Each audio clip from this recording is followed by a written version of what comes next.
All right, so good afternoon, everyone. Welcome to the latest installment in the Hong Kong Catastrophic Risk Centre's public lecture series. All of us here at the Centre are really excited to introduce you today to our speaker, Dr. Theron Pummer. He's a senior lecturer in philosophy at the University of St. Andrews in Scotland, where he is also the director of the Centre for Ethics, Philosophy and Public Affairs. At the minute, he's actually a visiting fellow at the Australian National University.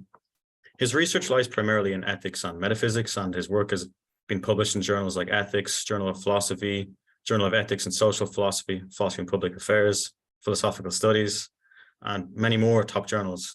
Additionally, of course, and you won't be surprised to hear this, he has recently published a book with Oxford University Press called The Rules of Rescue, Cost, Distance, and Effective Altruism, which you should read as soon as you can. And correct me if I'm wrong, Theron, but I believe this is freely available. It's open access. And it's that book that he's here to talk to us about today. So please join me in giving a warm welcome to Theron Pummer.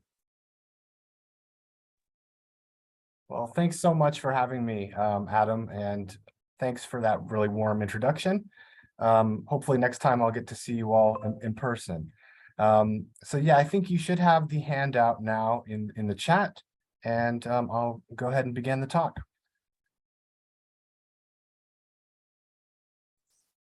Okay, so in this talk, I'll present the core ideas of my new book, The Rules of Rescue, Cost, Distance, and Effective Altruism.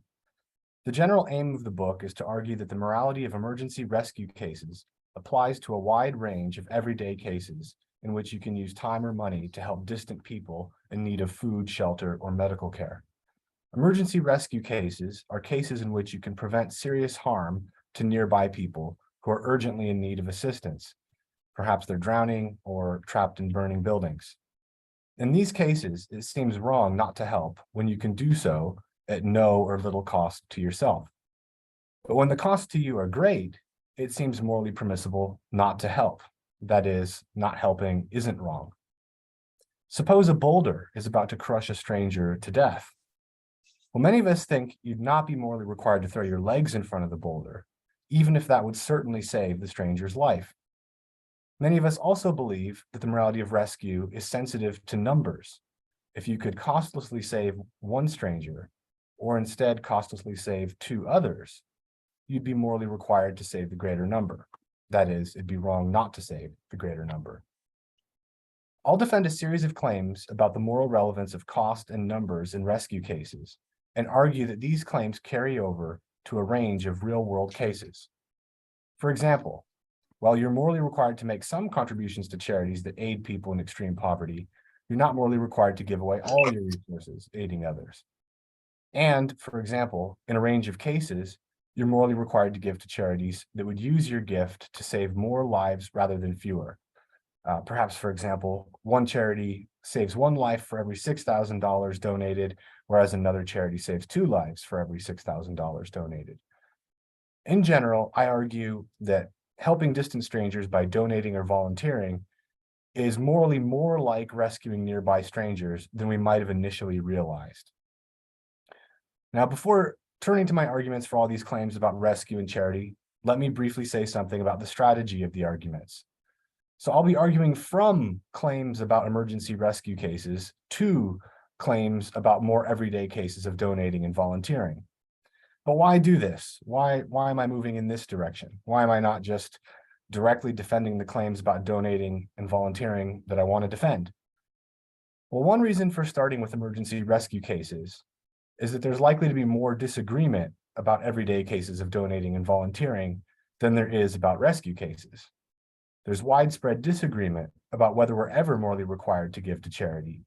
And if we are required to give, there's disagreement about when we're required to give and how much we're required to give. And there's disagreement about whether, when it comes to giving to charity, we have any moral requirement to give cost effectively, so that for a fixed donation size, we help more people rather than fewer. Many maintain that we're under such a requirement of effectiveness, but many others disagree, maintaining that even if you have a moral requirement to be charitable, you have wide discretion about how to meet this requirement. There's more agreement about emergency rescue cases. Most people agree that we're at least sometimes morally required to save people in rescue cases. and most people agree that there are moral requirements of effectiveness in the context of rescue. We'd be morally required to save the life of one stranger rather than we'd be morally required to save the lives of two strangers rather than one. So my hope is that by starting with claims about rescue cases that are more widely shared, and then arguing that cases of charitable giving are more morally like these rescue cases than we might have initially realized, we may come to revise our beliefs about charitable giving. In short, it's easier to build up from where we agree and then go from there. A second reason for starting with claims about emergency rescue cases and moving towards claims about more everyday cases of donating and volunteering is that it's easier to control these rescue cases. Rescue cases can be used like laboratory experiments in which we hold all factors constant except for those we're trying to test. For example, if we're trying to discover whether incurring a sizable cost, like the loss of your legs, can make it morally permissible for you not to save a stranger's life, we want to control for confounding factors, like whether there would be horrible side effects of saving this person's life, or whether sacrificing your legs would seriously risk your life as well. We can construct the example so that apart from losing your legs, there'd be no downsides whatsoever to saving the stranger. And we can also make it that there'd be no further costs or risks to you beyond losing your legs. When we clean up our examples in this sort of way to control for confounding factors, we're better able to extract clear moral lessons from our examples. The hope is that once we've pinned down which factors are morally important by looking at lots of cleaned up cases, we would then be able to try and apply what we've learned to messier, more realistic scenarios. Okay, so I'll wrap up this overview with a brief plan for the remainder of the talk. Sections 2 through 4 will focus on the moral relevance of cost, numbers, and frequency in emergency rescue cases. I've already said enough, I think, to give you a sense of what I mean by cost and numbers. By frequency, I just mean how often you'll face opportunities to help others over the course of your life. I'll argue that when you face a long series of opportunities to help, each time at a cost to yourself, you can justify not helping on specific occasions by appealing to your reasonable belief that you'll do enough over the course of your whole life. Section 5 will turn to the question of distance and various related differences between helping distant strangers by donating to charity and rescuing nearby strangers imperiled by boulders, burning buildings, and so on. And in Section 6, I'll conclude with a discussion of effective altruism, which I take to be the project of using our time and money in whatever ways would help others the most. I'll argue that while many of us are morally required to sacrifice a significant portion of our lifetime resources for the sake of aiding others, and while there are moral pressures to use these resources in ways that help others the most, that is, moral pressures to help cost effectively, we're still not necessarily morally required to be effective altruists. At the very least, we're not morally required to be as cost effective as possible whenever we help others. Okay, so on to Section 2 of the handout. Let's begin with the following case called costless rescue. And with all other cases, cases will be introduced on the handout in bold. So costless rescue. A stranger faces a deadly threat. You can either do nothing, allowing them to die, or you can, at no cost to yourself, save their life. And complications beyond those mentioned are just set aside. The person you can rescue is innocent, they're not a villain, they have a serious interest in staying alive. Saving them does not involve harming, lying, or stealing. There are no negative side effects. Nothing horrible is going to happen if you save them. And you're aware of all these details.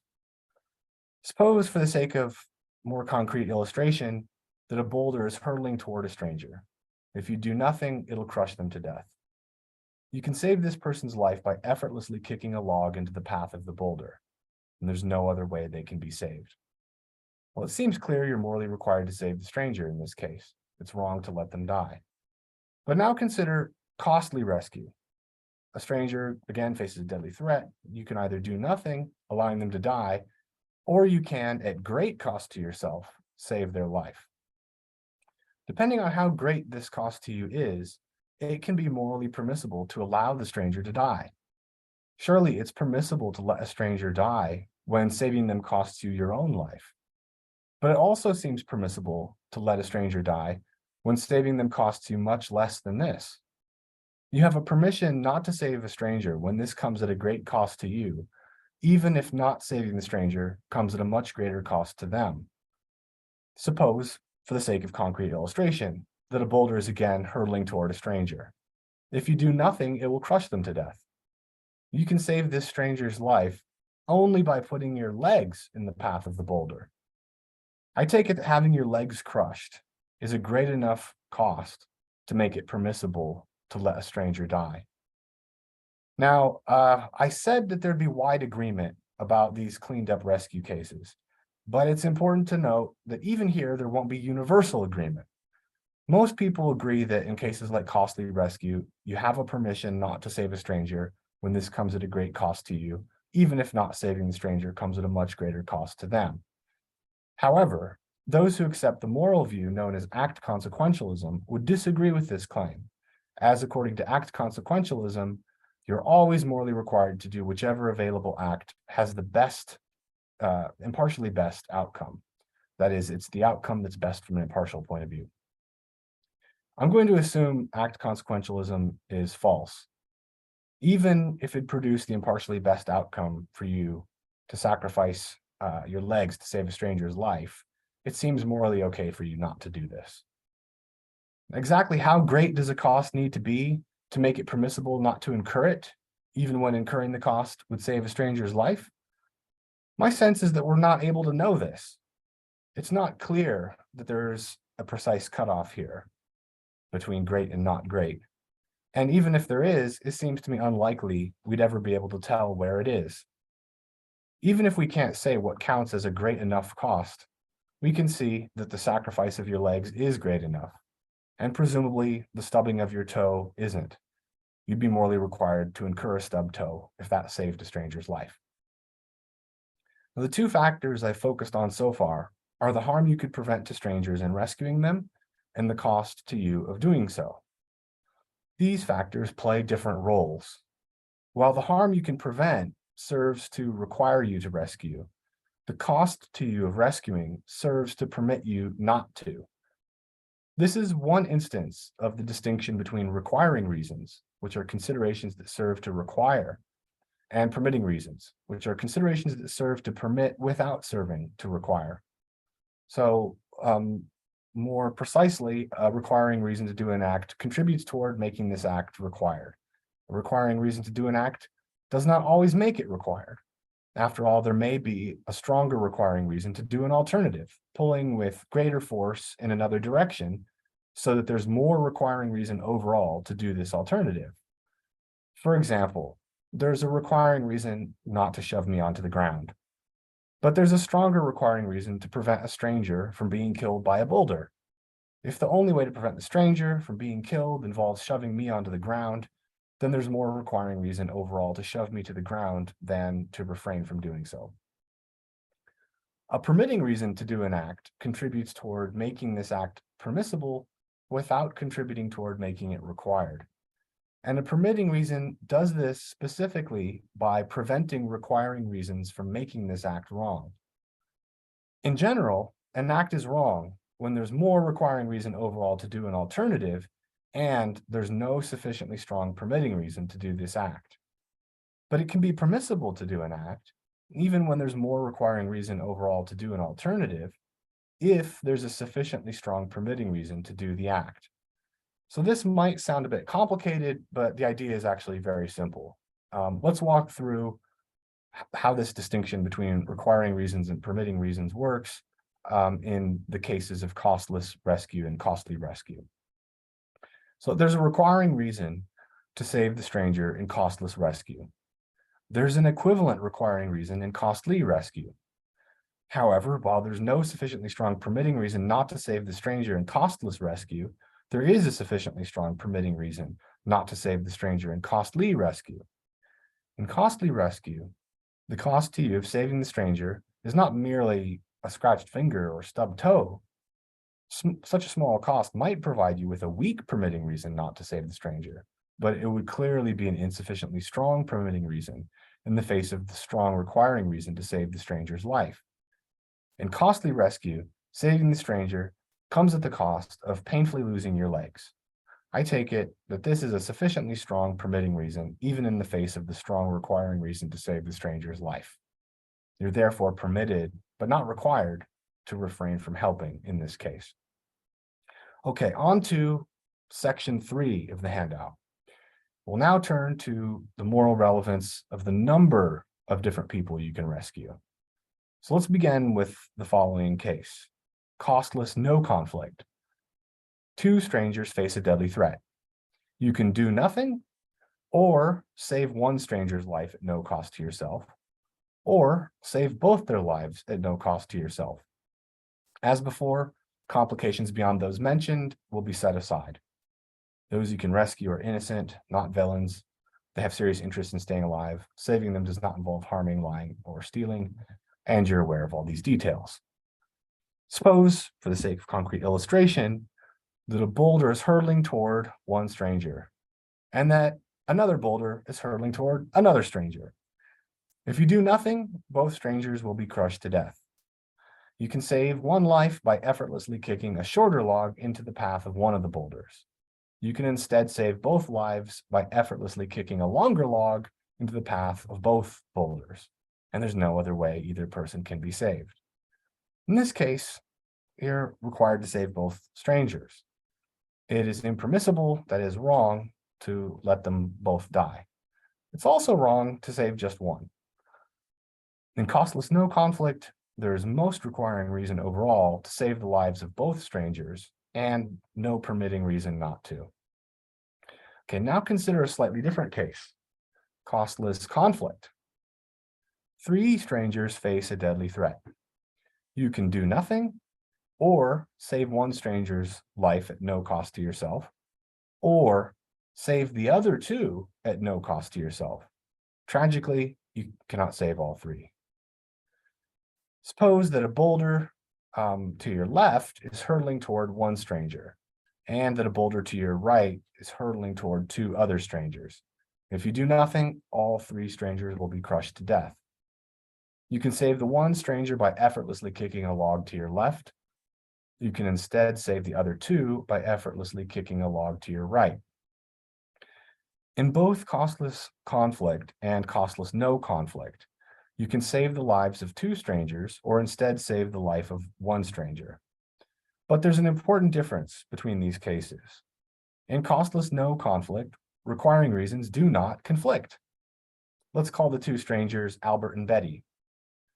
There is a requiring reason to save Albert and a requiring reason to save Betty. Saving both Albert and Betty responds to both reasons. In costless conflict, requiring reasons conflict.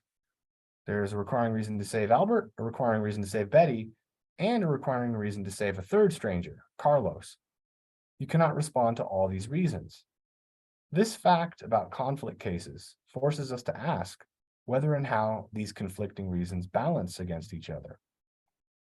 Most of us find it wrong to save the lesser number in cases like costless conflict, despite the conflict between requiring reasons. It seems plausible that there's more requiring reason overall to save Betty and Carlos than there is to save Albert, and that there's no sufficiently strong permitting reason to save Albert. In short, the numbers count. Now, act consequentialists also hold that you're morally required to save the greater number in costless conflict, since this is what would produce the impartially best outcome.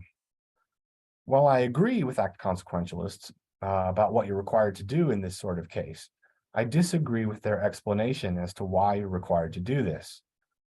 For consider a variant of costless conflict in which Albert would go on to live an incredibly happy life, whereas Betty and Carlos would go on to live just normal lives.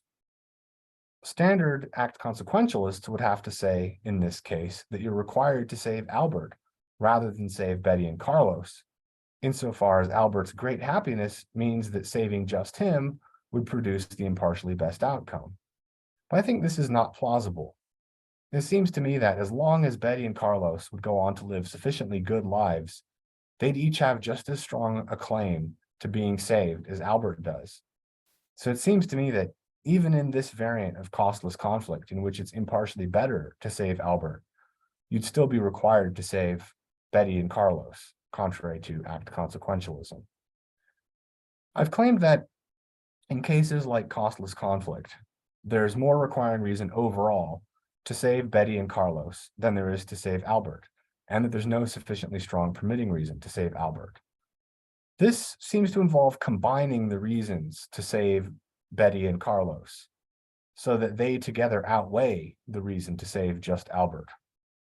Some might worry that this sort of reasoning can get out of hand really fast and result in some pretty counterintuitive implications.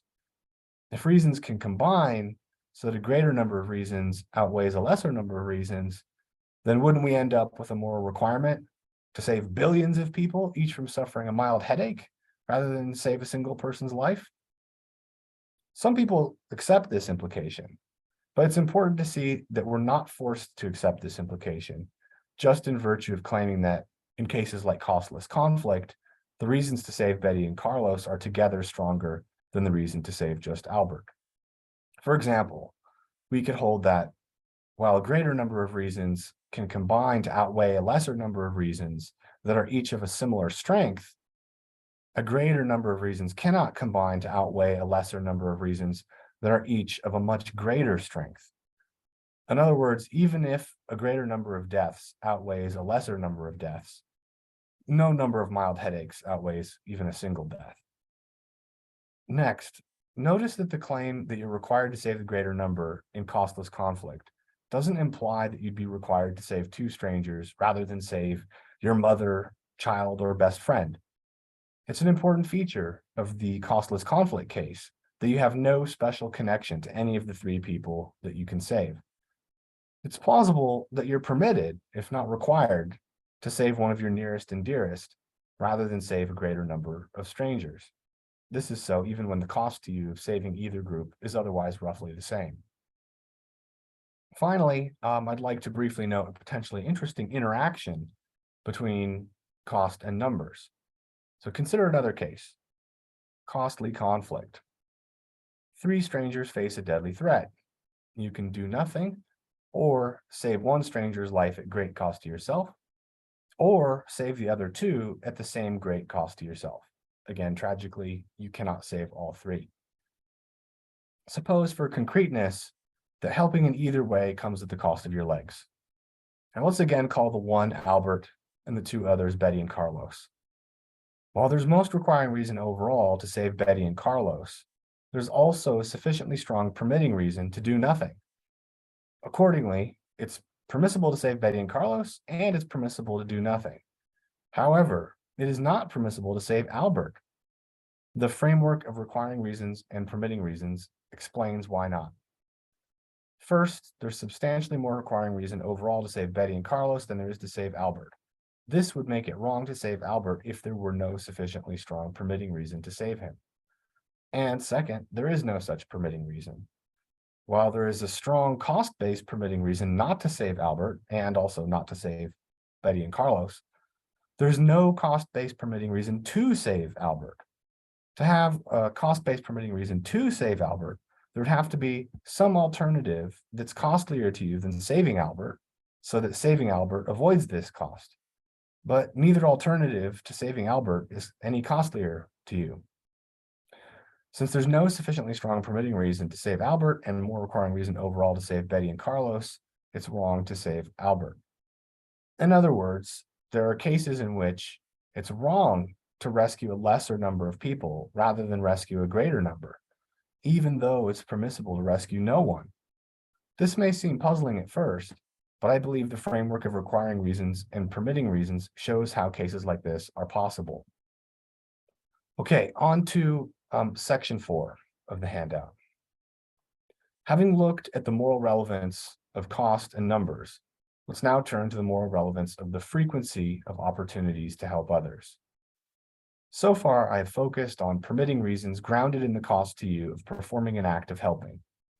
But it's plausible that, in addition, the total lifetime cost you will have independently incurred in the course of helping also affects permissions not to help. Consider the following case. Green button. Throughout your life, you face an indefinitely long sequence of opportunities to prevent strangers from being crushed to death by boulders. For each 30 minutes, you continuously stand on a green button, an additional stranger will be saved. No one else can help any of these strangers, and you have no other opportunities to help.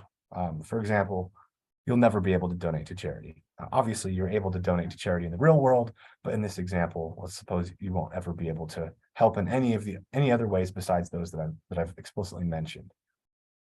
Apart from taking breaks to survive, you could spend the remainder of your life saving strangers from being crushed by boulders. While standing on the green button, you'd be incrementally sacrificing your well-being and projects. You can at any point refrain from standing on the green button, but this will mean letting more people die. Okay, for each 30-minute interval, it's only a little costly to you to stand on the button. At each of these times, it would seem the requiring reason to save a stranger is strong enough to require you to stay on the button. The permitting reason to have these 30 minutes to yourself does not seem strong enough to let someone die. The reasons present at each time, considered on their own, seem to support the conclusion that you're required to save as many strangers as possible. But that conclusion is difficult to believe. The lifetime cost to you of saving as many strangers as possible would be extremely high. You'd have to give up virtually all of your time, projects, and opportunities for well-being. Of course, one immediate question is, at what point is it permissible not to help? Any precise cutoff would seem arbitrary.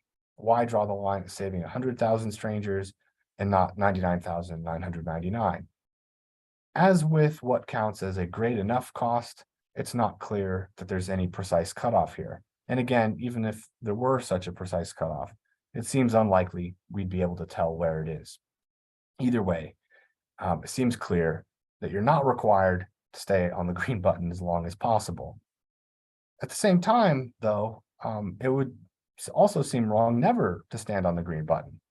It doesn't cost that much at all to stand on the green button at least a few times. So what could explain why you're required to help on some occasions, but not required to help on all occasions in cases like green button? It's not plausible that the requiring reasons to save strangers just disappear after you've saved enough, or that they diminish in strength as you save more and more over time. Instead, it seems plausible that there's an equally strong reason to save each of the individual strangers in cases like green button. It just seems that with more opportunities to rescue come more requiring reasons. Instead of claiming that requiring reasons shrink, it's more plausible to claim that permitting reasons not to save strangers get amplified as you incur a greater and greater lifetime cost in the course of saving more and more strangers. Eventually, permitting reasons are amplified to the point that you're permitted not to incur an additional sacrifice of 30 minutes to save an additional life. This amplification view, according to which permitting reasons not to save strangers increase in strength, the greater the lifetime cost you incur in saving strangers, this view explains why you're required to help on some occasions, but not required to help on all occasions. The amplification view isn't to be confused with the empirical claim that as you sacrifice more time or money, it gets costlier to you in terms of well-being to sacrifice still more time or money, in line with the law of diminishing marginal utility. For simplicity, we can assume that in green button, the cost of helping in terms of well-being at each 30-minute interval is roughly the same, and that there are no costs above and beyond the mere aggregate or sum of costs incurred at each of these times. The amplification view amplifies permitting reasons in accord with lifetime costs, where this includes future costs. It can't only be costs you've already incurred that serve to amplify permitting reasons not to incur further costs. If past costs were the only costs that could amplify permitting reasons, then it looks like in green button, you'd be required to do all of your stranger saving earlier in life before you get to turn to your own plans and projects. And that would seem rather implausible. Instead of claiming that the permitting reason not to save a stranger is stronger, the greater the lifetime cost you've already incurred, we can claim that this permitting reason is stronger the greater the lifetime cost you reasonably expect you will have incurred. Now, to be able to reasonably expect you will have done enough, you'll need to make genuine and well-founded plans to help over your lifetime and maintain your commitment to these plans by regularly putting them into action. You could, in addition, publicly pledge to fulfill your altruistic plans, allowing for adaptations in the face of unexpected changes in your circumstances. But if you fool yourself into believing that you'll help a lot later, then, well, it might be that at each time you do expect you'll help a lot later, this expectation won't be reasonable. And I'm saying that what matters is your reasonable expectation. Your reasonable expectation of having done enough will fluctuate over time. As this happens, permitting reasons not to help will accordingly be amplified more or less at different times. The result is that you can sometimes permissibly refrain from saving strangers on the basis that you'll have done enough. What if you reasonably expect that later in life you're going to be lazy and selfish? Well, then it looks like your permitting reasons not to help now might fail to be amplified, and so you'd end up being presently required to stand on the button repeatedly. Now, there's more to say about this kind of case, but for now, I'll just note that there is some good news, and it's that you'll almost always be able to adopt plans in ways that raise your reasonable expectation of doing more at later times, thereby making your present situation less demanding. One worry is that the amplification view will end up implying that once you've done enough, you can just completely switch off from helping strangers for the remainder of your life. Well, first, it's worth noting that the view needn't imply that permitting reasons can ever be amplified so much that you're permitted not to incur merely slight costs to save a life, like the trivial cost of raising your finger. Defenders of the amplification view could restrict the view so that a cost needs to be non-trivial for it to be the case that the permitting reason to avoid this cost can be sufficiently amplified so that you can be permitted not to save a life at this cost to yourself. I take it that the cost of 30 minutes of inconvenience is large enough for these purposes, even though it remains a relatively small cost. It's a small but non-trivial cost. It's not a trivial cost like raising your finger. So even if your lifetime prerogative can make it permissible for you to stop saving strangers in cases like Green Button, where the individual costs are non-trivial, this doesn't mean your lifetime prerogative can make it permissible to just completely switch off from saving strangers in all other cases. But suppose that in Green Button, you spend all of your 20s saving strangers, thereby incurring a huge cost. Won't the amplification view then imply you needn't ever save anyone ever again, not even in your 60s or 80s? Well, I'm not sure this conclusion is correct. If it's not, and we need to avoid this conclusion, then we could modify the amplification view so that there's an expiration date on amplification. When you incur costs in saving strangers, this can serve to amplify permitting reasons, but only for some reasonable period. They can't serve to amplify permitting reasons indefinitely. In this way, the amplification view can be made to capture the idea that you're not only required to help enough over time, but also required to help often enough. Okay, so now we're on to section 5. I'm just going to get a drink of water.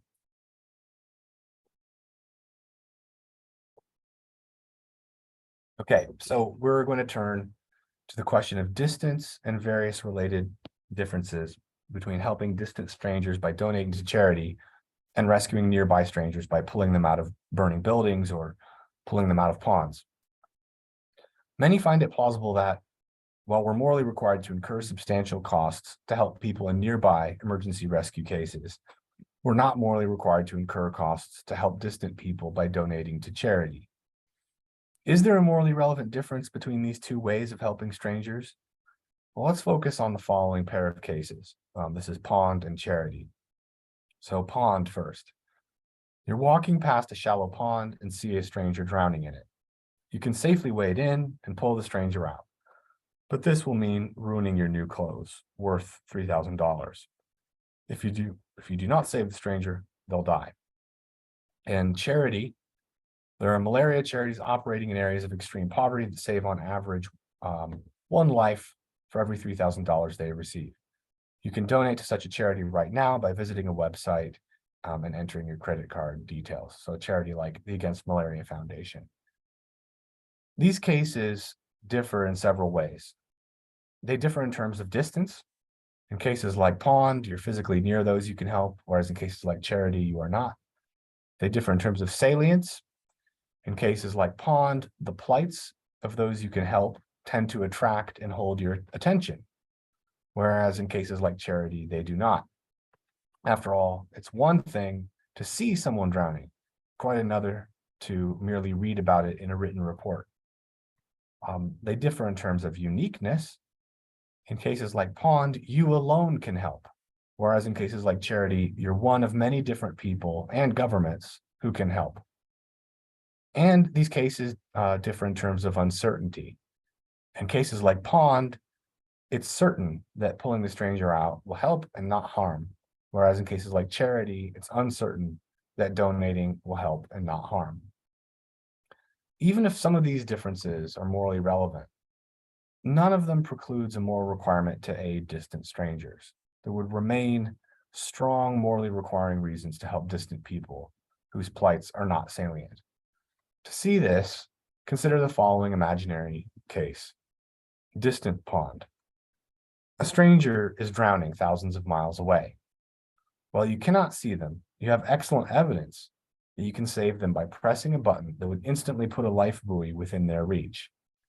The evidence is such that you're about 80% sure that pressing the button would effectively save the stranger. And there's a very small risk that pressing the button would slow the economic development of the stranger's community. It would cost you $3,000 to press the button. Many others can help this stranger, including governments who are both morally and legally responsible for those imperiled on their territories. However, you're confident these other people and governments will not help, even if you try to get them to. In Distant Pond, it still seems you're morally required to press the button, even though it is like Charity with respect to distance, salience, uniqueness, and uncertainty. This suggests that even if some of these differences are morally relevant, they wouldn't prevent there from being strong moral reasons to donate in cases like Charity. But we need to be careful here. For consider the following sort of case. Pond v. Charity. You're walking past a shallow pond and see a stranger drowning in it. You can safely wade in and pull the stranger out, but this will mean losing $6,000 you could donate to a malaria charity that saves on average one life for every $3,000 it receives. So we could suppose in this case, if you wade in with the money, it'll be destroyed by the filthy water.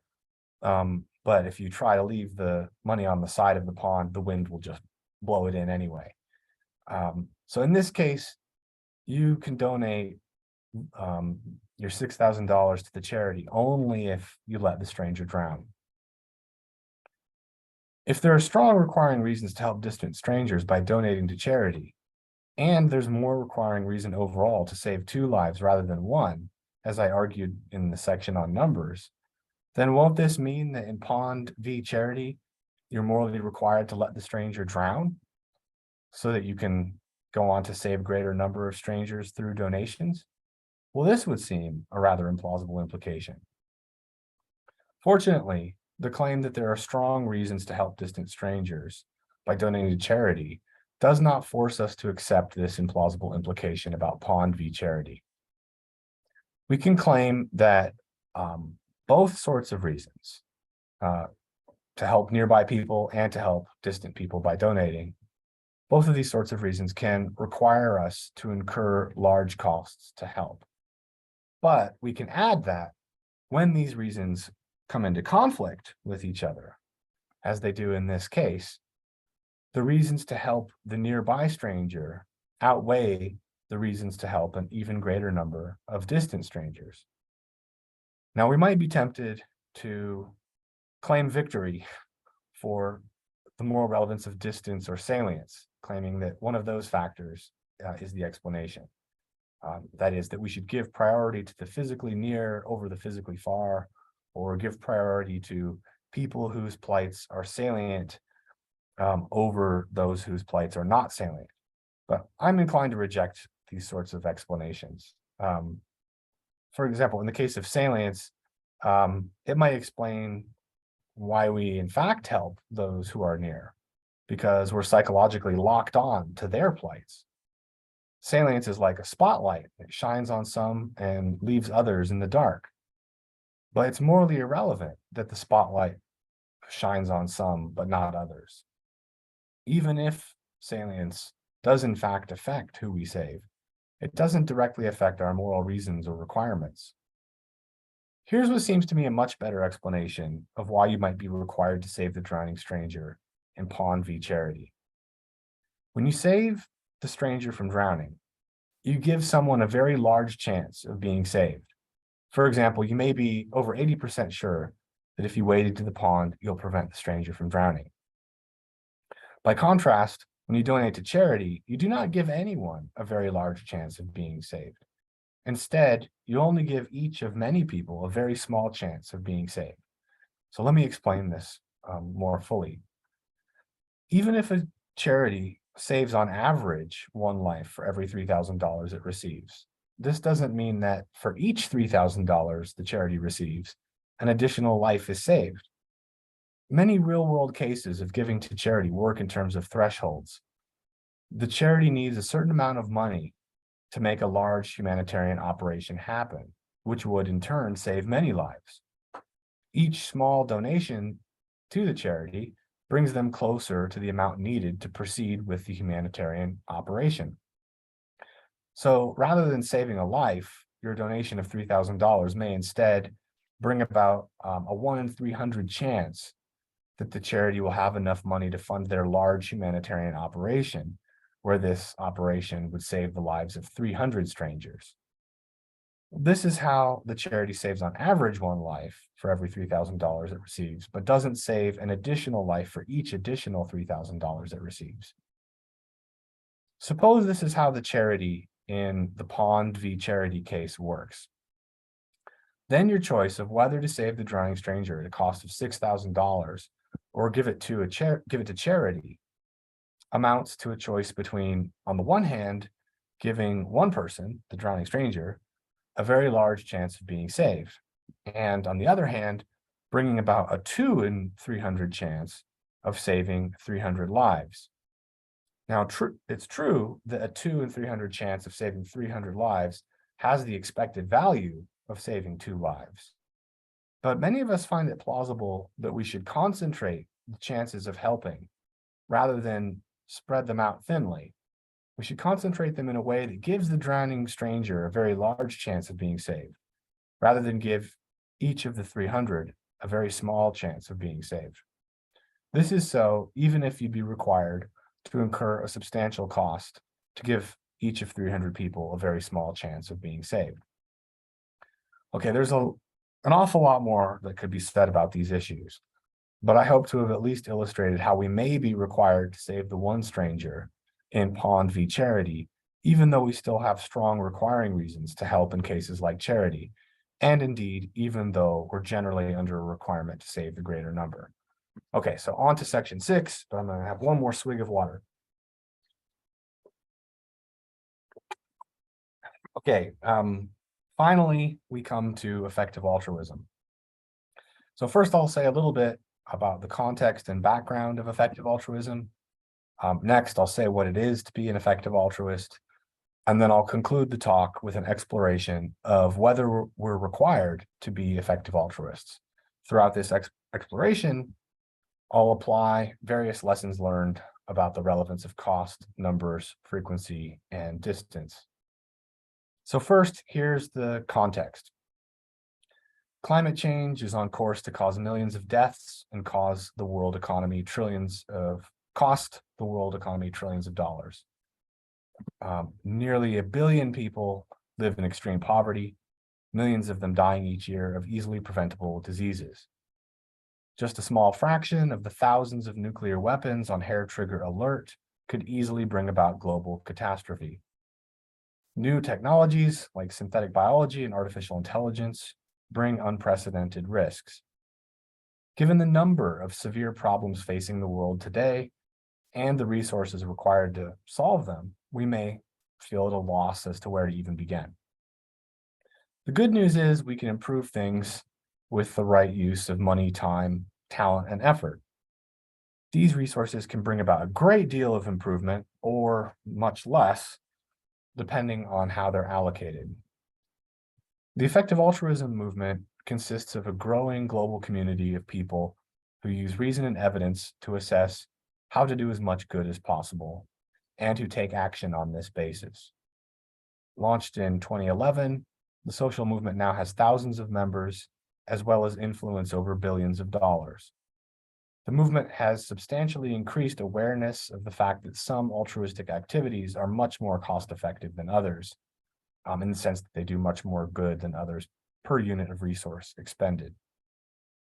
According to the nonprofit organization GiveWell, it costs just over $3,000 to prevent someone dying of malaria by distributing bed nets or anti-malarial medicine.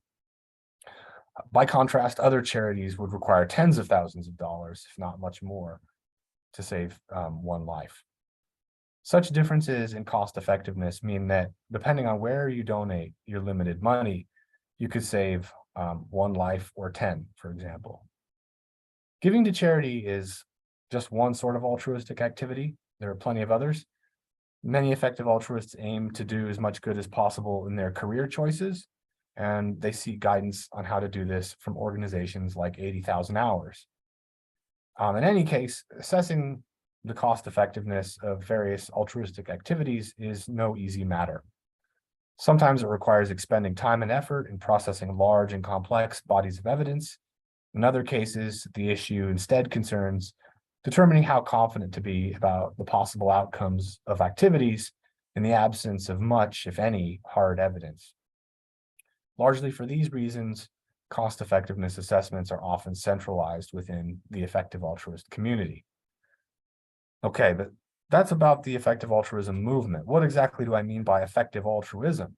Well, I define effective altruism as the project of using time, money, and other resources to help others the most. By others, I mean to include at least all innocent persons, regardless of their gender, race, nationality, and so forth, and regardless of any special connections to you. We can expand others to include sentient non-human animals or possible future individuals. And by helping the most, I mean helping as many people as possible and helping them each to the greatest extent possible. Now, sometimes we have to trade off the number helped against the size of benefits to each. Should we prevent a few malaria deaths, cure a greater number of non-lethal parasitic infections, or provide a still greater number of sight-restoring surgeries? Presumably, life-saving interventions are not always what help the most overall. Preventing many serious non-lethal harms may be more helpful overall than saving a life. On the other hand, effective altruism isn't committed to the controversial view, as I've already said before, that it's better to cure some huge number of mild headaches than it is to save a life. Although, of course, some effective altruists would endorse this controversial view. These trade-off issues are tricky enough in global health, but given the wide variety of ways in which you can help others, it may be that there's no single alternative that helps others the most overall. After all, you can donate to charities providing medical care to those in extreme poverty, or to charities working on reforming the criminal justice system, or to charities aimed at reducing existential risks, and the list goes on. The significant qualitative differences between what these charities do can make them difficult or impossible to compare, and make it difficult or impossible to determine which there is on balance most moral reason to support. One possibility is that there is a best charity relative to each cause area, but no best charity overall or relative to all cause areas. For example, maybe within the cause area of global health, there's a charity that helps the most. Within the cause area of existential risk, there's a charity that helps the most, and so on. but no charity that helps the most across all these cause areas. This is not to say that we simply cannot make any comparisons at all across cause areas. The suggestion here is only that among the best cause areas, we may end up with something like an upper set of charities, each of which helps the most within its cause area, none of which helps more than any other charity in this upper set. Even when there's nothing that helps the most, there may still be something that helps no less than anything else. These remarks clearly apply to volunteering time as well as money. So the suggestion here is that although effective altruism focuses on helping the most, it might actually need to be revised to the project of helping no less than anything else, something like that. The project of effective altruism can be engaged in to greater or lesser degrees. First, you can be more or less altruistic, depending on the quantity of resources you direct toward helping others. Second, you can be more or less effective with your altruism, depending on the extent to which this quantity of resources is directed in ways that help more rather than less. For example, you could help more by giving more to charity and by allocating what you do give to more cost-effective charities. I hope these remarks provide a clear enough sense of what effective altruism is. What is an effective altruist? An effective altruist is simply someone who engages in the project of effective altruism to a significant degree. Most, if not all, real-life effective altruists have many projects besides effective altruism. Few, if any, have effective altruism as their one and only project. To be an effective altruist, you need only engage in effective altruism significantly. You needn't engage in it maximally. And it's admittedly vague what significantly amounts to. There are different ways we could reasonably make significant more precise.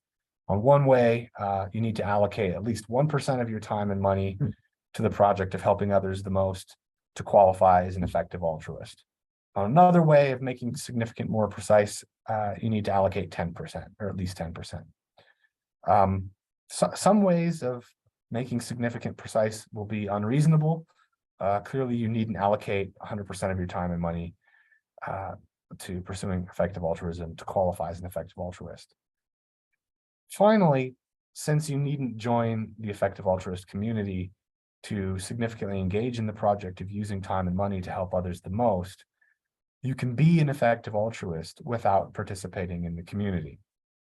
Okay, so are you morally required to be an effective altruist? Well, first, let's think about how much time and money you can be required to give up for the sake of helping others. There are several factors that will be relevant here. One of the most relevant factors is the cost to you of donating the money or time. Also important are the implications of donating for your personal projects and special connections to others. Even if we had all the empirical details of your life, we may be unable to say with confidence how much time and money you're required to spend helping others. And again, there may be no precise answer.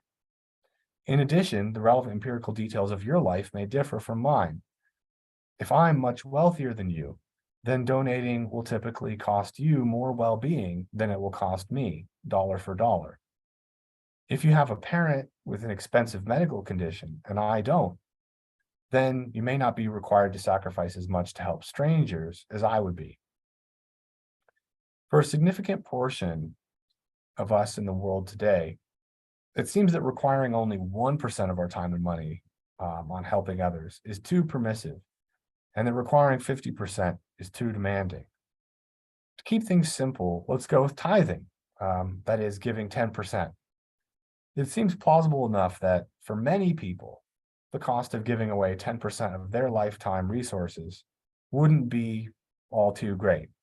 I have in mind those who are roughly as well off as a typical member of an affluent country and who do not have unusually demanding close relationships. Given the relatively low cost involved, I think that these people wouldn't have a sufficiently strong permitting reason not to respond to the weighty requiring reasons to help strangers. So at least this significant proportion of us in the world today are morally required to give at least 10% over the course of their lives. Well, when do you have to give this 10% away? This is where the discussion of frequency becomes relevant again. If cases like charity and other opportunities to help were very rare, came up only once or twice in your life, then you may well be required to donate significantly in each of these few such cases you come across.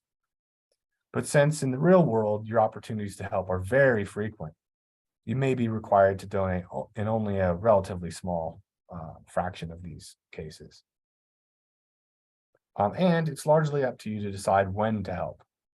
You can permissibly pursue your own projects most of the time, provided that you reasonably expect you will have incurred enough cost in helping others over the course of your life. As I explained when discussing the green button case, to be able to reasonably expect you'll have done enough, you need to make genuine and well-founded plans to help over your lifetime, and you need to maintain your commitment to these plans by regularly putting them into action. You could, in addition, publicly pledge to fulfill these plans, for example, by joining an organization called Giving What We Can. Many of us are required to give, even if many of us are required to give 10%, that's not yet to say whether we're required to be effective altruists. After all, effective altruism concerns not just how much you give, but how cost-effective your gifts of time and money are. That is, how much they help per unit of resource expended.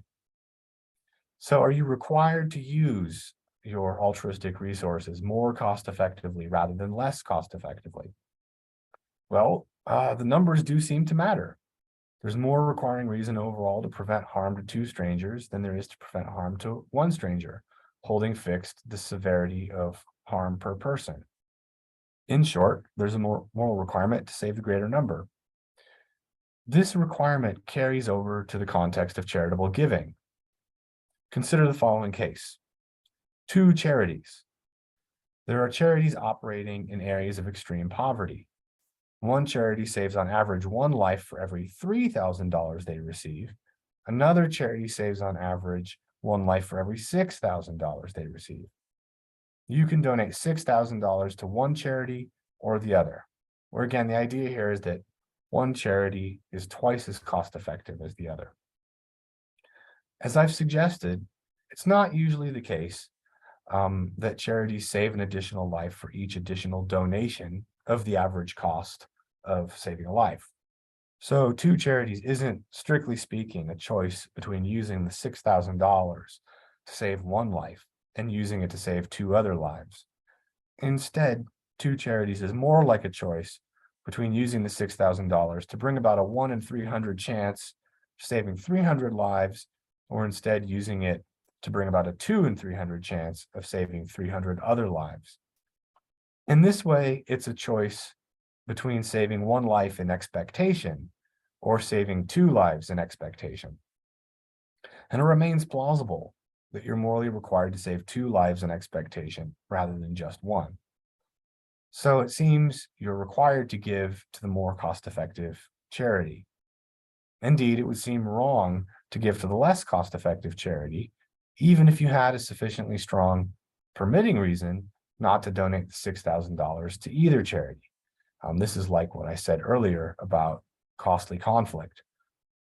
However, there is a complication here. In some cases that are otherwise like 2 charities, you may have a special connection to the less cost-effective charity.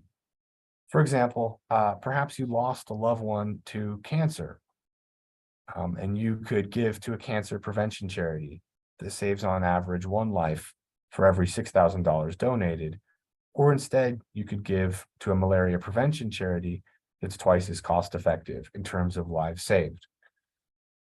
Well, I agree that special connections can sometimes make it permissible to help in less cost-effective ways. Perhaps in the context of a single case like 2 charities, your special connection to the cancer charity won't be strong enough to make it permissible to give to this less cost-effective charity, saving fewer lives in expectation. But in the context of your whole life, it seems like your reasons to favor causes to which you have special connections can get amplified over time, and much like the way your cost-based permitting reasons can get amplified. This can make it permissible for you to give less cost-effectively, at least occasionally, throughout your life. But as with giving 10%, it seems plausible that, at least for many of us, we're required to give more cost-effectively rather than less cost-effectively, at least a good portion of the time. We can't always be favoring our special connections. Or can we? So now I want to mention a possible loophole where we could basically be favoring our special connections all the time. So consider someone who gives 10% of their lifetime resources to helping others, allocating these resources to the most cost-effective charities available. This person qualifies as an effective altruist, for they've clearly made both altruism and effectiveness significant parts of their life. And this person is also plausibly meeting their lifetime requirement to help others. But it seems to me that you could fulfill your lifetime requirement to help others, even if you helped much less cost effectively, as long as you provided no less help overall. For instance, rather than giving 10% maximally cost effectively, you could give 20%, half as cost effectively, to charities to which you're specially connected. Or you could give 30%, 1/3 as cost effectively, and so on. In each case, your significantly suboptimal cost effectiveness would preclude you from qualifying as an effective altruist. But you do provide at least as much help overall as you would have done if you were fulfilling your lifetime requirement by living as an effective altruist. So it seems to me that even if we're required to give away 10% to helping others, we're not necessarily required to be effective altruists. Okay, so it's time for me to wrap things up here. We face a ubiquity of opportunities to prevent serious harm to strangers by using our time and money. I argue that the requiring reasons to prevent these harms are quite morally similar to the requiring reasons to save nearby strangers from boulders, burning buildings, and so on. This threatens to make morality extremely demanding, but I argue that there's a variety of considerations that often make it permissible not to help, and often make it permissible to help less cost effectively rather than more. These considerations include cost-based permitting reasons, as well as their amplification by lifetime costs. While many of us plausibly are required to pursue effective altruism to a significant extent, we aren't necessarily required to be effective altruists, and we definitely aren't required to pursue the project of effective altruism maximally, as if it were the only project that mattered. Thanks very much for listening.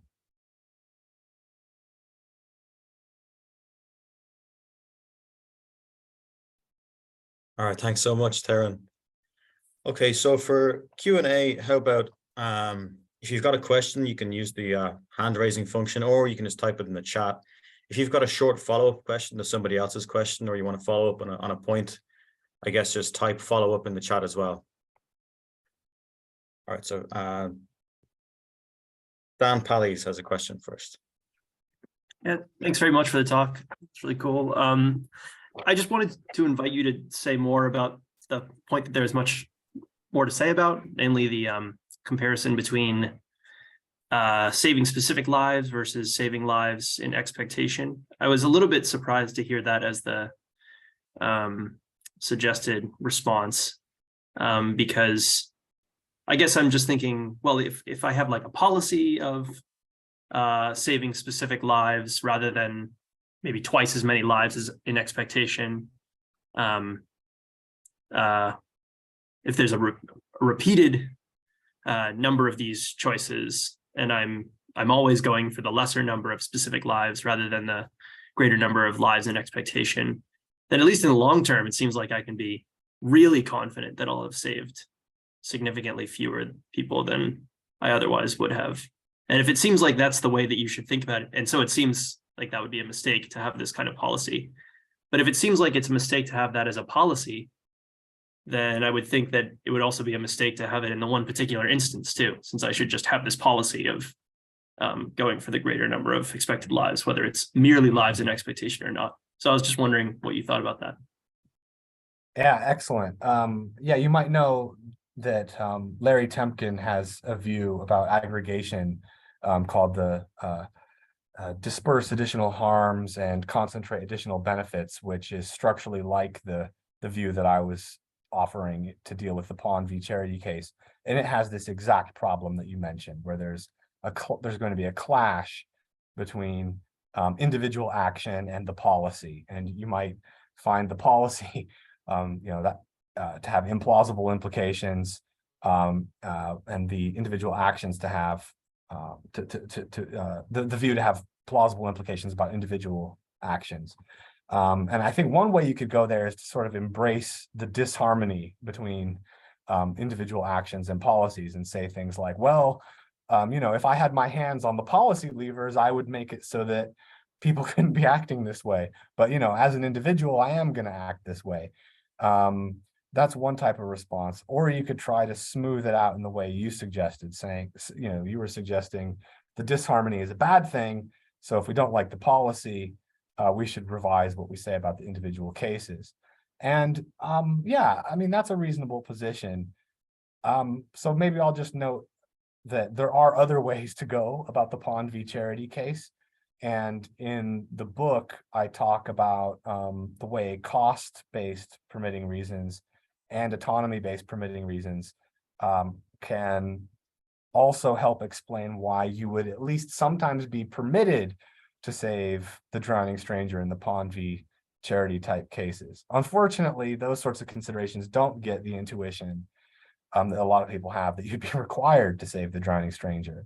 So for that, I think we would need something like a requiring reason to concentrate the risks or the chances of helping, like I was suggesting, or one of these other factors we could appeal to, like distance or salience. But I'm just really skeptical about distance and salience being able to do the work there.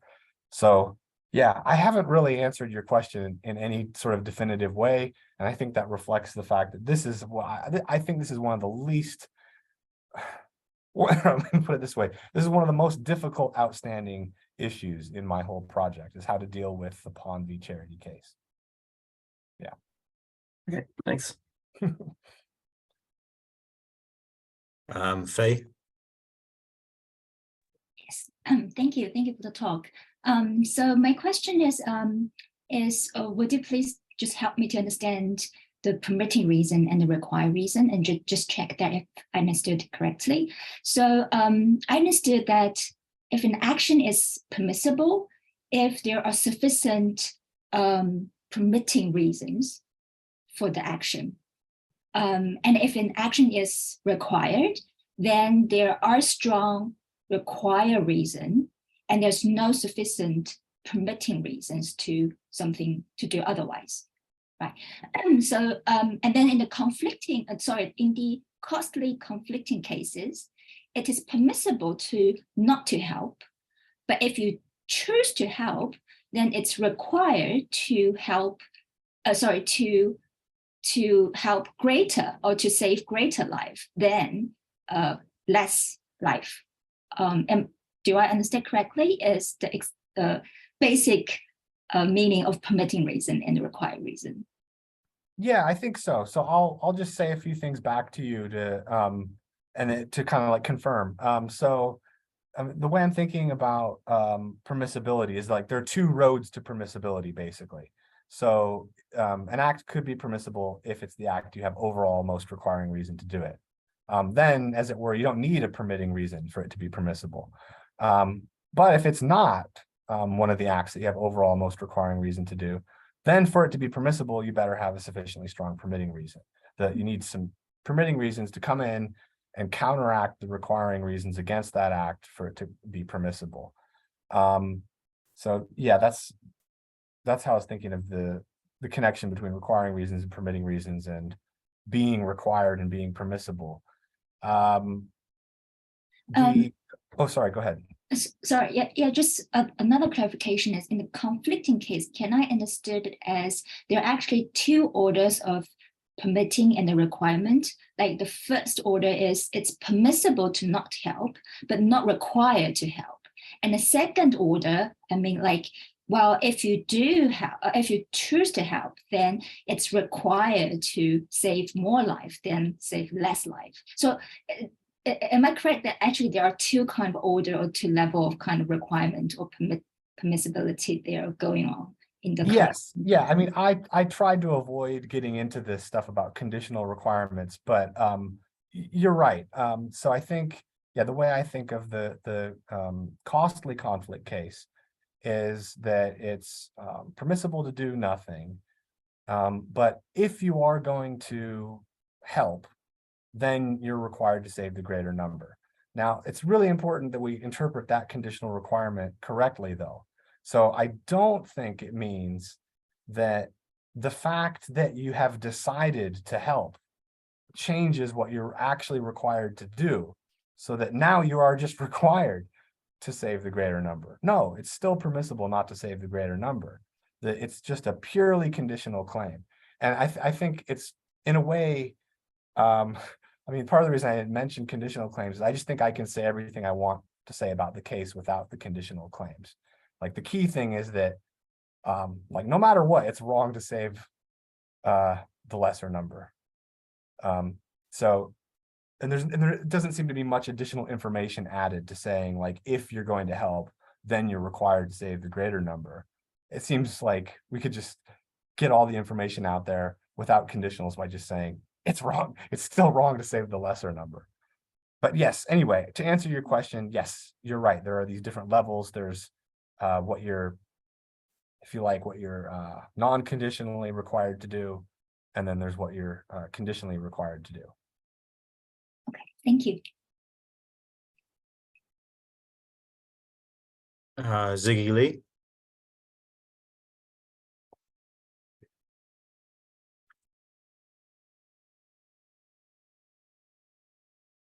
Do you have a question? Okay, I'm not sure. Does anybody else have a question? Otherwise, I'm gonna jump in and abuse my position here, ask some questions.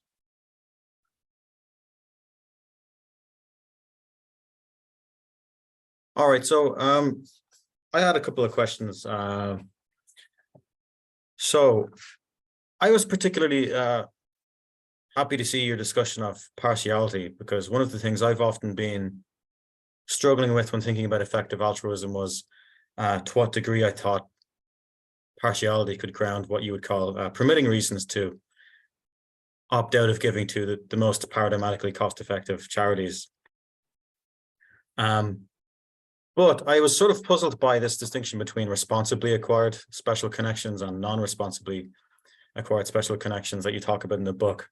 At one point, I think you say that for responsibly acquired special connections, people would be required to incur, so let's say, a greater than 10% cost of time and money, such that they could still give about 10% to the most cost-effective endeavors.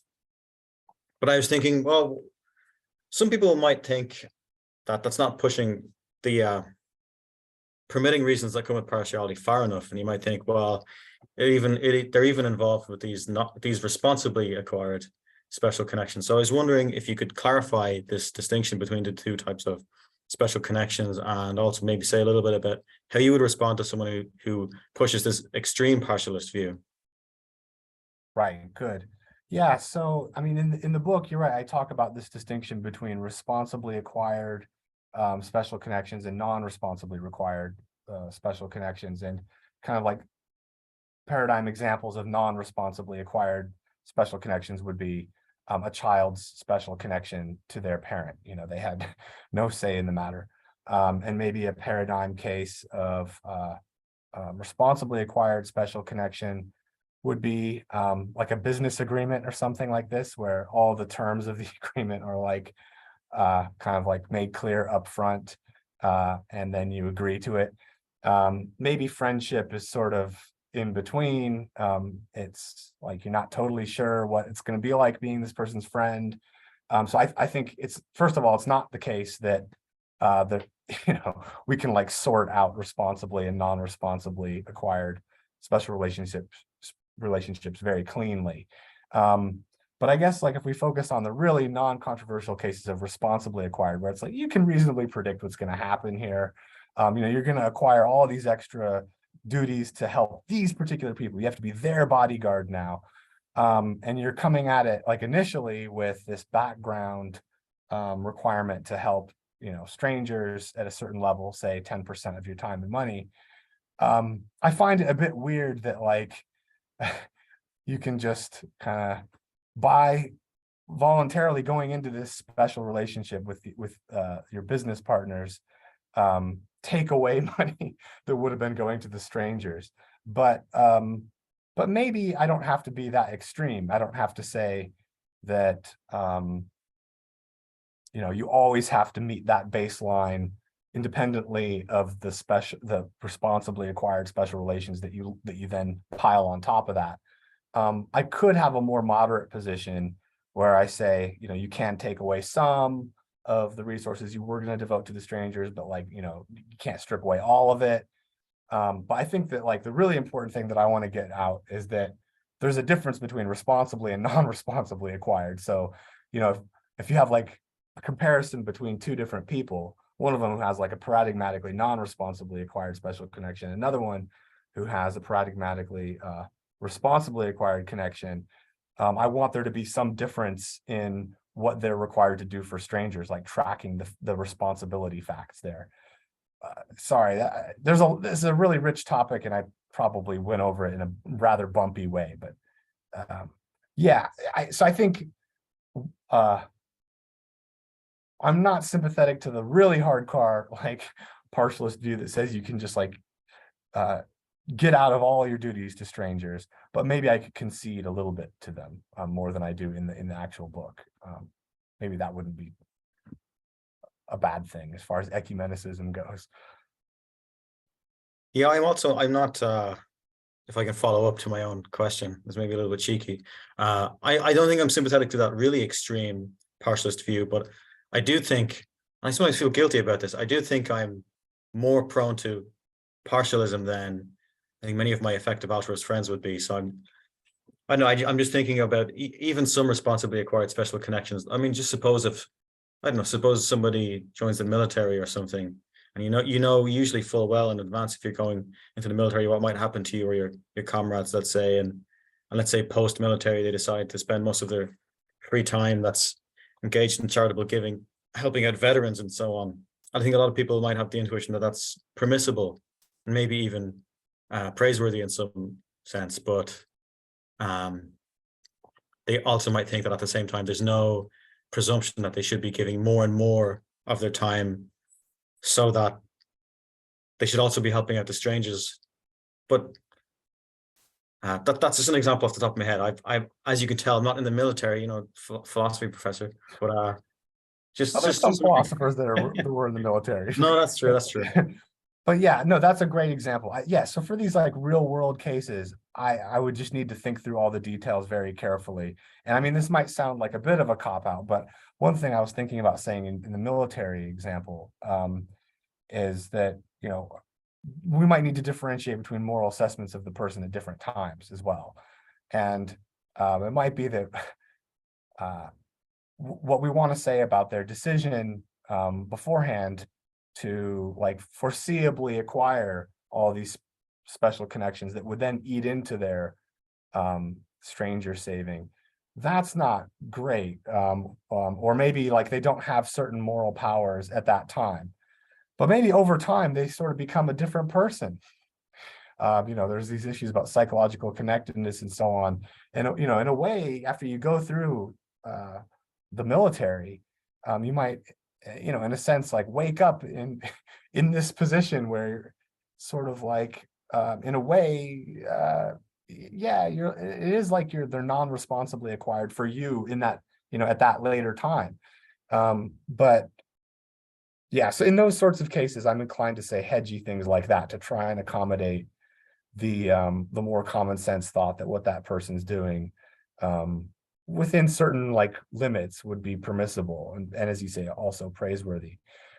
It's really in these more cleaned up cases where it's like you foresee everything and there's like no personality change and everything. It's like, no, you can't just get out of saving the greater number then. And I mean, Helen Froh has this nice case in a paper called If You'll Be My Bodyguard, where you encounter three people drowning, like Albert and then Betty and Carlos, and they're all strangers to you, right?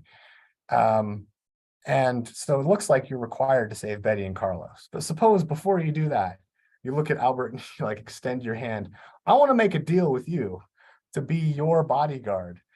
And it looks like you can't validly form an agreement to Albert at the time that you're in that rescue situation. And so I guess I was thinking about cases like that made me wonder if, like, similarly in the lifetime context, we'll lack normative powers to like change our duties to save the greater number. Thanks so much. Does anybody else want to jump in? Dan has another question. Yeah, thanks. I wanted to ask a little bit about the amplification view as well. So this is like a very vague question, so I apologize in advance. I'm just having a little bit of a hard time wrapping my head around it, I guess. Or I think I understand the idea that, I mean, suppose I'm in the green button situation and I've like made a schedule. I'm going to spend quite a lot of certain number of years of my life on the green button, and I plan on and I've already done so, and I've made a bunch of commitments. So I've really got a pretty good plan to the effect that I'm going to take a significant hit to my well-being by devoting quite a lot of my time to doing this. And like now, today's my day off from green button standing, and I have like half an hour in front of me, and I'm just in this position where I'm sitting on the sofa, and I can see the green button, but it's my day off and I can see the TV. It seems like in this situation, I could, and I have been looking at things on a very grandiose scale of my whole life. But also when I'm in this position, it seems just equally right to say, well, also right now, I'm faced with the choice of being mildly entertained for half an hour or saving a person's life. And it seems like, and so if you put it that way, it seems kind of crazy to watch the TV. And even though it's kind of inconsistent with the big picture judgment, at the same time, it doesn't seem wrong either. It seems like a perfectly sensible perspective and even like morally laudable perspective to have. It's like, well, I have all these highfalutin thoughts about my whole life, but here I am right in this one situation. It seems perfectly right to say, this is the choice I have. And so this is the part where it gets really vague, because I agree that a succession of these judgments is going to lead to me spending my whole life doing this. But I'm wondering how to kind of deal with the intuition that I have to the effect that in each of these circumstances where I'm choosing between watching TV and standing on the button, it's true that that's the situation I'm in, and that it seems perfectly appropriate and even morally, maybe even when you're looking at them individually, it does seem like morally required even to stand on the button rather than watching a half hour of TV. So I'm just wondering how I should deal with these thoughts. Yeah, no, that's excellent. I mean, I think that really summarizes the problem for the sort of view I'm trying to defend very nicely. The view I'm trying to defend requires this appeal to a lifetime perspective.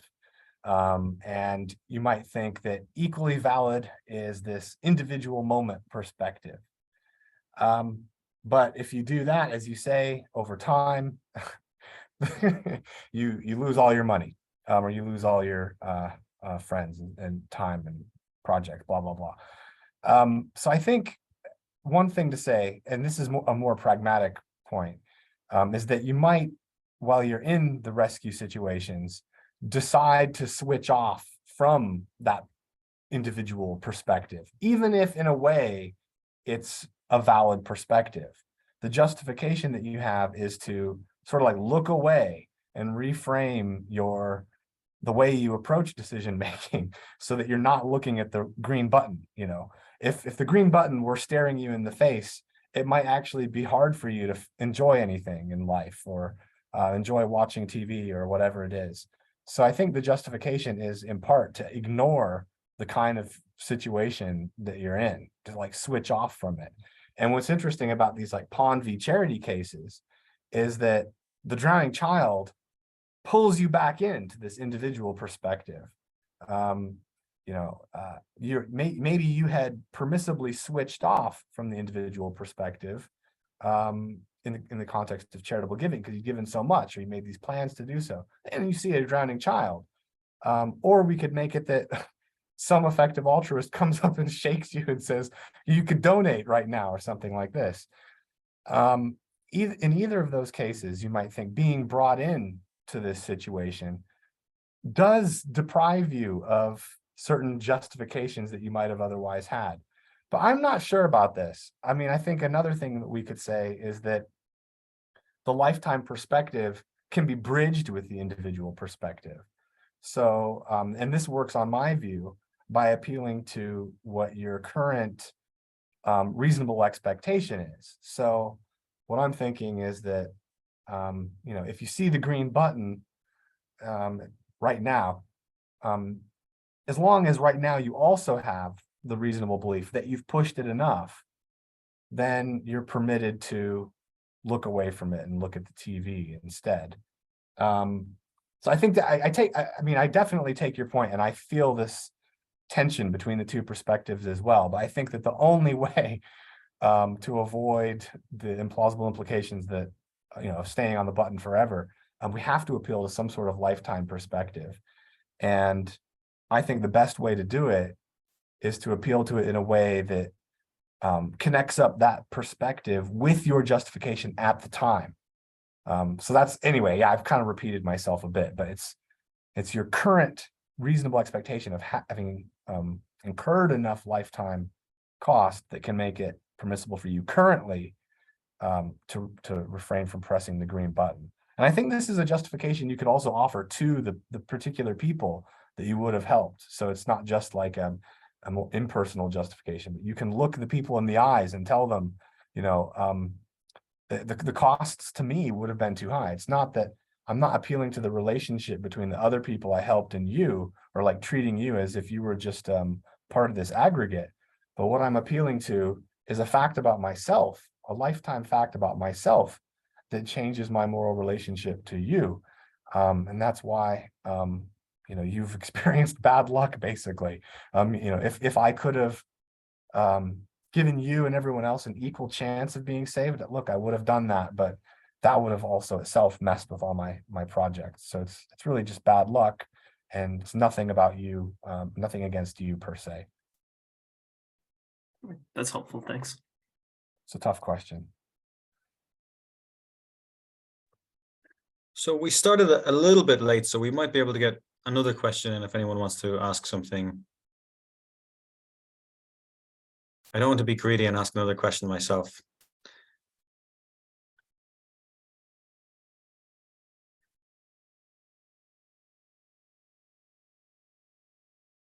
Okay, so if no one else is going, I'm going to ask one last question, and hopefully it's quick, and then we can wrap it up. So my question is about effective altruism.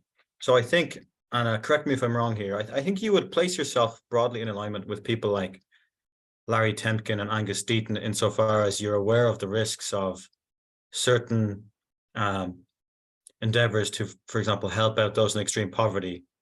Not that you exactly agree with their views, but I think you point to their views at a few points in your book, right? And I'm just going to quote here from page 187 of the book. You say that even if you were mistaken about the claim that there were no charities with the aim of helping distant strangers in extreme poverty that are sufficiently low risk, right? Because the problem in the background here is that some of these charities actually can end up creating harm, especially for those people. You go on to say that there would remain other opportunities to help. And then you point to some, like, paradigmatically EA causes. So existential risks posed by climate change, AI, nuclear conflict, and so on. So here's a worry that I have about pretty much all of those, that they also have their risks. So you think of climate change, which for so long people have been advocating for example, the abolition or greatly restricting the use of fossil fuels. I think more and more people nowadays are coming around to the claim that actually that would have its own risks because fossil fuels had overlooked benefits, even if they have clear costs too. And you think about something like AI, not that I'm an expert, but it's clear that AI will be just fraught with risk, because you might think, well, for example, some people think we should greatly slow down capabilities, but then other people say the best way through is to increase capabilities, and maybe to have AI that would conflict with each other, right? Not that I support the view, but it's a risk. So I'm thinking, suppose all of these paradigmatically EA causes are quite risky. Does that leave us with just, for example, let's say, give directly, so it's just direct cash donations, and then maybe like very local charities where you can see that there's less risk involved, so you just go to your local soup kitchen and you help out there, and sure, it's not helping out the most in expectation, but you know it's not going to have some really severe downstream consequences. Yeah, that's a fantastic question. So I think depending on the empirical details, like how risky are these different cause areas, and depending on basically how risk averse we should be when it comes to other people, we could end up with a revised list of cause areas that doesn't match up with like the standard EA list. And it might be that maybe some things still remain on the list, or pretty close to being on the list, like give directly, or maybe like criminal justice reform. I'm not sure. Maybe people that try to improve depression, you could, some effective altruists talk about happiness as an important cause area in depression, and maybe that's reasonably low risk as well. So yeah, I think that you would have to do a rethink, basically, if the empirical details and your attitudes toward risk were as I suggested. But there might be some still some kind of like paradigmatic EA things that you could do. Like you could still do research. Maybe it's high impact research. Hopefully that's not too risky. Yeah, that's a great question. Thanks so much. All right, so I think we're just about out of time. So yeah, so all of us here at the Hong Kong Catastrophic Risk Center would like to thank everybody for attending. But of course, we'd like to thank our speaker once more, Theron Pummer. Thank you for that excellent talk. I believe I speak for everyone when I say that was really fascinating. And yeah, so thanks so much. Thank you so much for having me. It was a real honor being invited and speaking to you all, and I really enjoyed the Q&A. Hopefully I'll get to see you in real life before too long. Thanks again. Thanks. Thanks.